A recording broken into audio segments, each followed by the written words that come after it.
आधुनिक भारत के इतिहास के अंतर्गत आज का टॉपिक भारत में यूरोपियनों का आगमन। जी हाँ, भारत में यूरोपियनों का आगमन के अंतर्गत भारत और यूरोप के बीच का व्यापार का संबंध कोई नया नहीं था, बल्कि इसकी शुरुआत प्राचीन काल से ही चली आ रही थी। सन 1453 ईस्वी की बात है, जब तुर्कों के द्वारा कुस्तुनतुनिया पर कब्जा कर लिया गया, कुस्तुनतुनिया को जीत लिया गया, तब यूरोप के साथ भारत के व्यापारिक मार्ग में अवरोध उत्पन्न हो गया। अब यूरोप के लोगों को पूर्व के देशों के साथ जो व्यापार होता था, यहाँ से जो माल मिलता था, वो मिलना दुर्लभ हो गया था। ऐसी स्थिति में पूर्व के मसाले, कपड़े यूरोप के लिए विशेष आकर्षण का केंद्र बने हुए थे। अतः यूरोपीय व्यापारियों ने भारत के साथ व्यापार करने के लिए एक नए जलमार्ग की खोज करने का निश्चय किया। ऐसी स्थिति में तुर्क सत्ता के उदय से यूरोपियों को एक महान साहसिक कार्य करने की प्रेरणा मिली। डॉक्टर ईश्वरी प्रसाद के अनुसार तुर्क साम्राज्य के उत्थान के साथ 15वीं शताब्दी में व्यापारिक मार्गों पर तुर्कों का अधिकार हो गया। ऐसी स्थिति में पूर्व से व्यापार अवरुद्ध हो गया। प्राचीन मार्गों के बंद हो जाने से नए मार्गों की खोज की आवश्यकता महसूस हुई। 14वीं एवं 15वीं शताब्दी में यूरोप के पुनर्जागरण ने वाणिज्यवाद या समुद्री व्यापार को प्रोत्साहित किया। ऐसी स्थिति में आविष्कारों का मुख्य स्वरूप कंपास यंत्र की सहायता से इटली, स्पेन, पुर्तगाल के व्यापारियों ने भारत तक पहुंचने वाली समुद्री रास्ते का खोज किया और व्यापार को प्रसार किया। तो अब आइए, तो सबसे पहले हम बात करते हैं पुर्तगाली व्यापारियों का भारत में आगमन के बारे में। जी हाँ, इस समय तक भारत में यूरोपीय देशों के साथ व्यापार के 3 मार्ग थे। पहला मार्ग भारत से अक्सास, कैस्पियन एवं काला सागर होते हुए यूरोप तक जाता था। दूसरा जो मार्ग था वो सीरिया होते हुए भूमध्य सागर तक पहुंचता था। और तीसरा समुद्री मार्ग था जो भारत से मिस्र तथा मिस्र से नील नदी के माध्यम से यूरोप तक पहुंचता था। ऐसी स्थिति में भारत का माल पहले वेनिस एवं जेनेवा नगर में जाता था एवं वहां से विभिन्न यूरोपीय देशों में पहुंचता था, जिसके फलस्वरूप ये नगर समृद्धि की ओर अग्रसर थे। इटली के नगरों की समृद्धि को देखकर पुर्तगाली भी भारत से व्यापार करना चाहते थे। इस समय तीनों ही मार्गों पर तुर्क का कब्जा हो चुका था। ऐसी स्थिति में भारत से व्यापार करने के लिए एक नए मार्ग की खोज की आवश्यकता महसूस हुई। इस नए मार्ग की खोज की आवश्यकता की पूर्ति के लिए वहां के राजा प्रिंस हेनरी दी नेविगेटर ने महत्वपूर्ण पहल की। उसने व्यापारियों को बाहर भेजने के लिए समुद्री जहाजरानी प्रशिक्षण स्कूल खोले।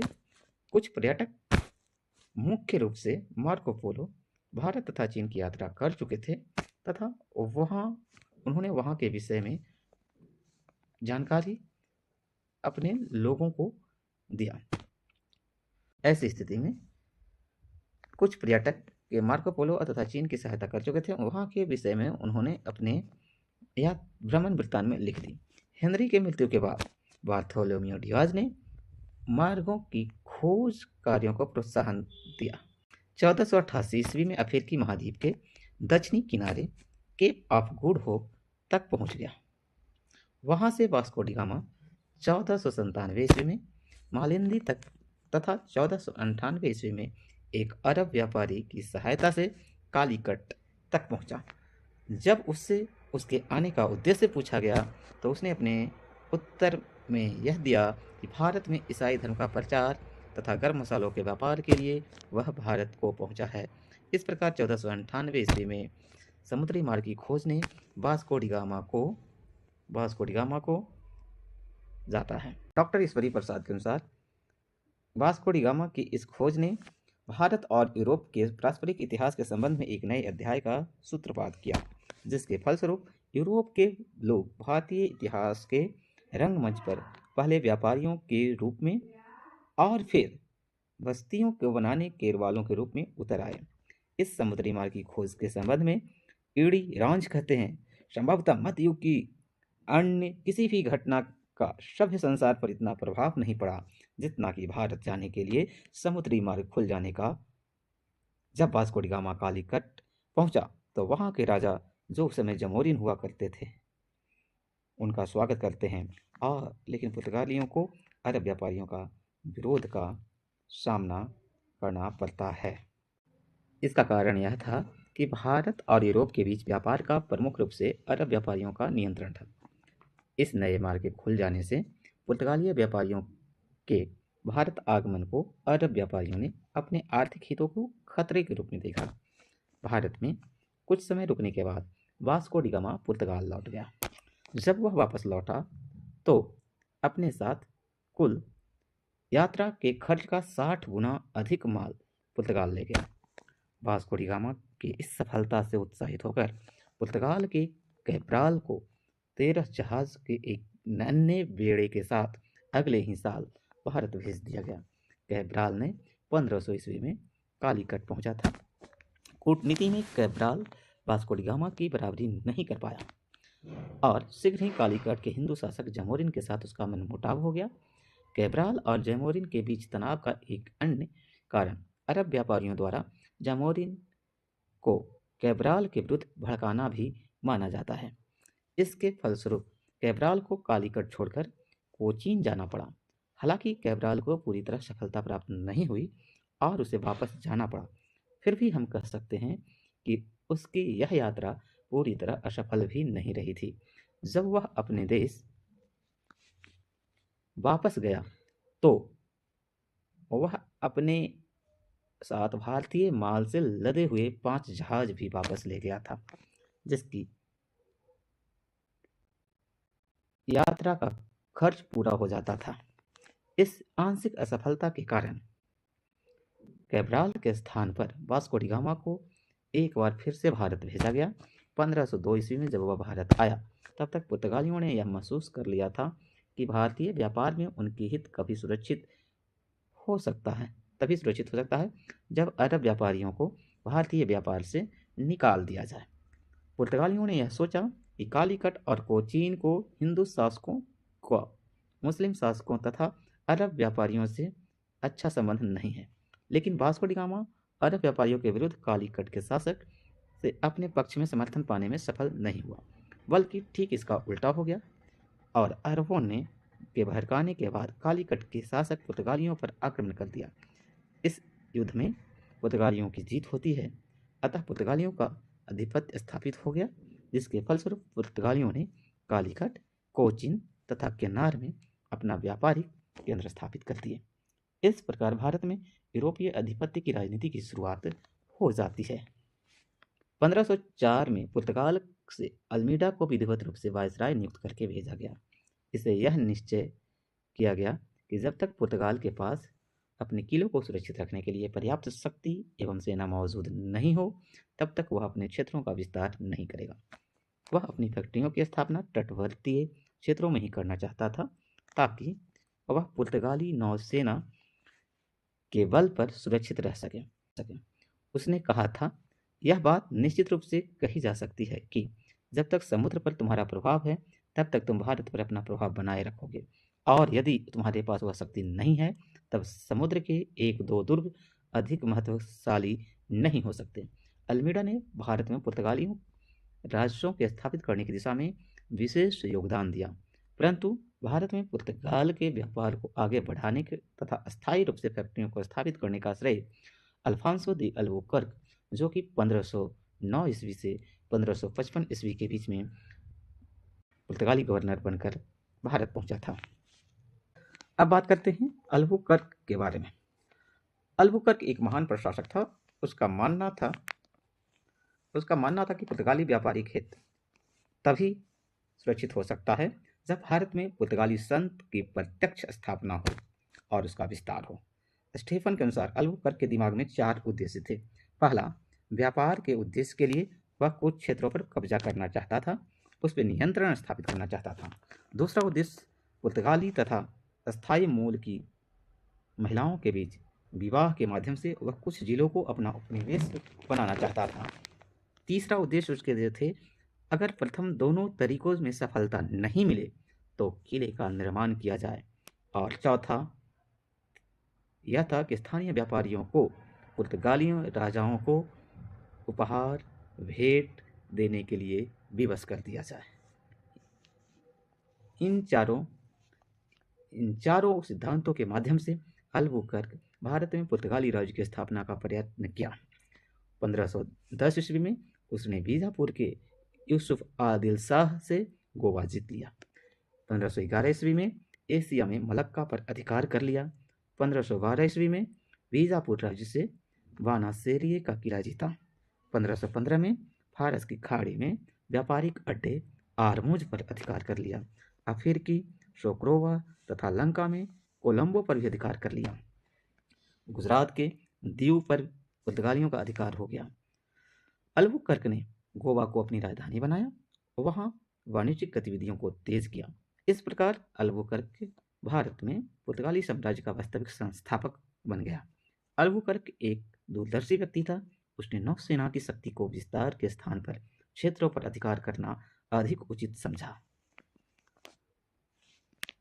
अब रोस के अनुसार अगर जो अल्बुकर्क को के बारे में समझा जाए तो रोस ने यह कहा, अल्बुकर्क ने यह महसूस किया कि पूर्वी व्यापार मुख्यतः 3 केंद्र हैं, मलक्का, अरमुज और एडेन।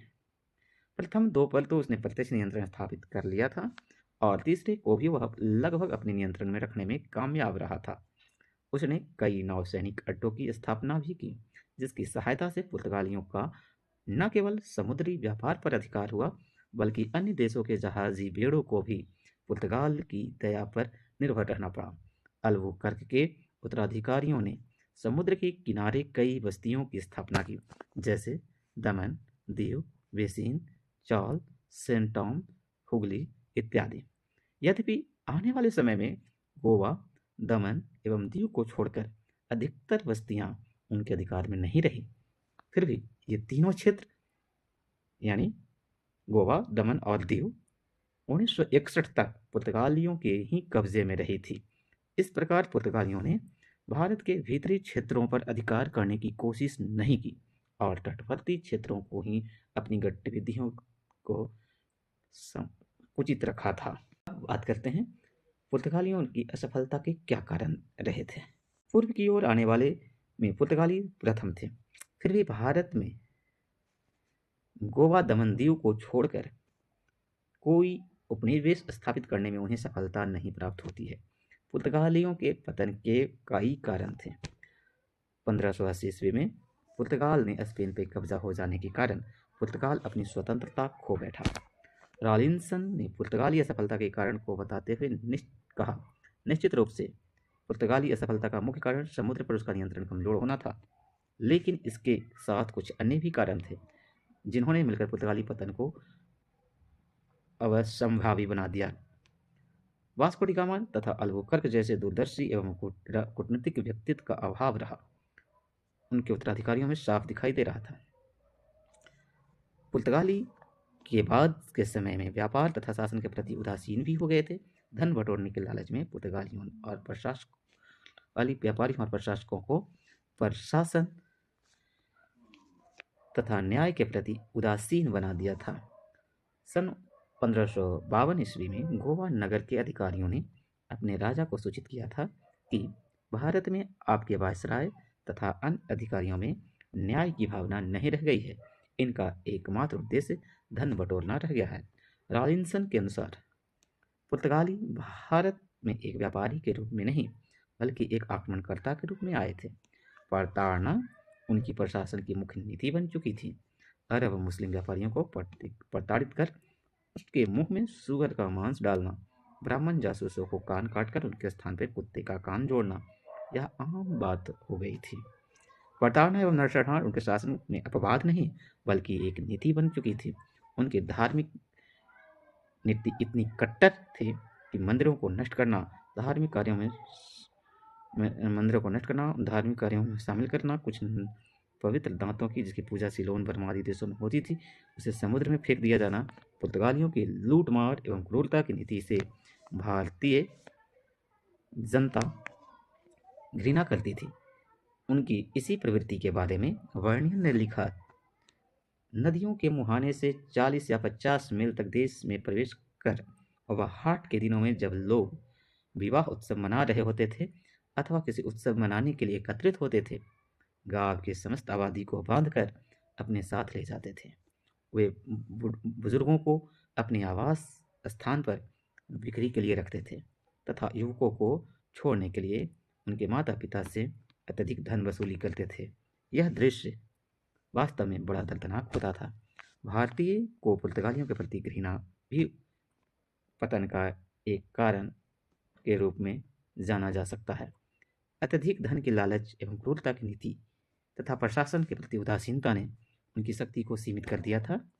एक अन्य पुर्तगाली लेखक एल्फोंसा डी सूजा के अनुसार पुर्तगालियों ने एक हाथ में तलवार तथा दूसरे हाथ में क्रॉस लेकर भारत में प्रवेश किया, किंतु जब उन्हें वहां अत्यधिक सोना नजर आया तो उसने एक हाथ से अपने क्रॉस को अलग रखकर जेब भरनी शुरू कर दी थी, और जब उनकी जेब इतनी भारी हो गई कि उन्हें एक हाथ से नहीं संभाला जा सके तो उसने दूसरे हाथ के मौजूद तलवार को ही फेंक दी।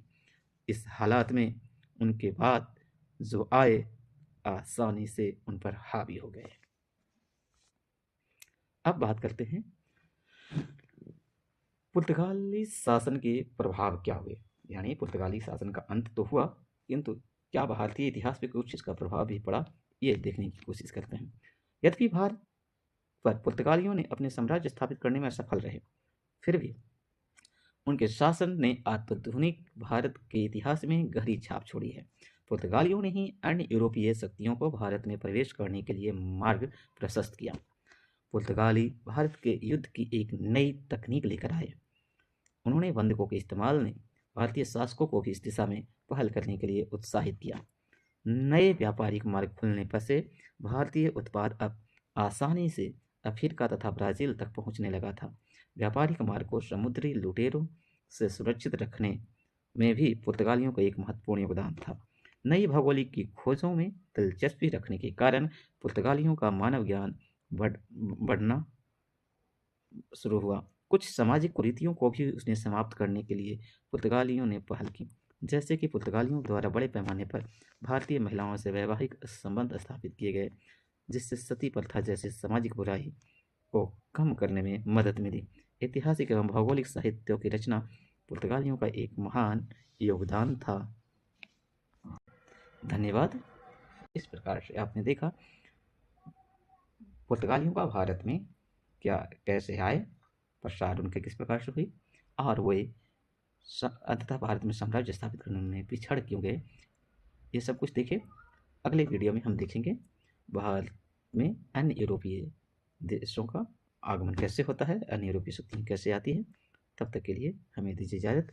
वीडियो पसंद आया हो तो लाइक करें, कुछ क्वेरी हो तो कमेंट करें, शेयर और सब्सक्राइब करना ना भूलें ऐसी ही जानकारी पाने के लिए। धन्यवाद।